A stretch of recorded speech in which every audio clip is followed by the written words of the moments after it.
This is part 2 of our analysis of diffraction from a strand of hair. In part 1, we looked at the experiment. We saw the diffraction pattern that you get from light that passes across a strand of hair. And we took some measurements. We measured what L is, right, from the strand of hair to the screen. That was 2.661 meters.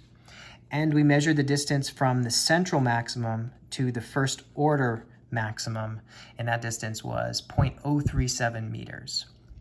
Okay, now by geometry, the tangent of this angle is y1 over L. We can use that to find the angle, and that turns out to be 0.7966 radians. Okay, why do we want to know that angle?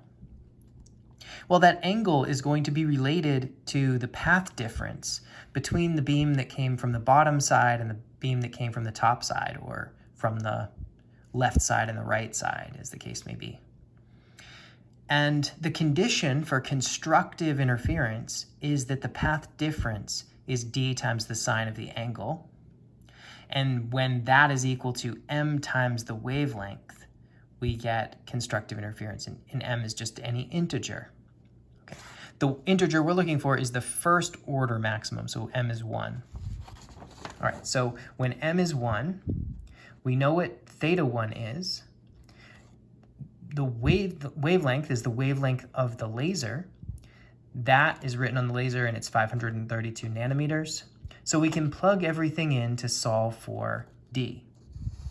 Okay, and so here we find d is 532 nanometers divided by sine of 0.7966, and the answer is 38,266 nanometers, or another way of saying it, about 38 microns. So it's about 38 microns in thickness. That's how thick the strand of hair was.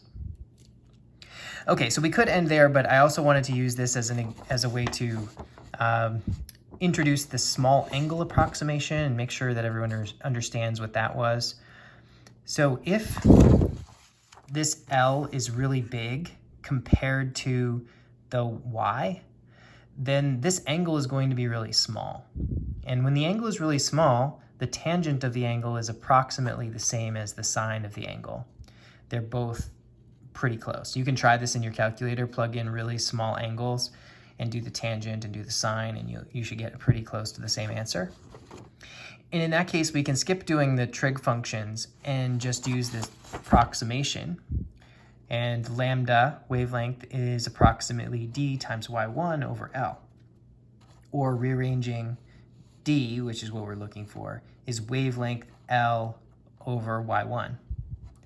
Plug in what we get, and our answer is 38,261 nanometers. You can compare that to the exact value. They are only different by about 5 nanometers. So this is a quicker way to get a reasonable answer. It's not exactly right, but it is a decent approximation. Okay, and qualitatively here, semi-quantitatively, we would say, yeah, they're both about 40 microns, both about 38 microns, whether we did it the exact way or with the small angle approximation.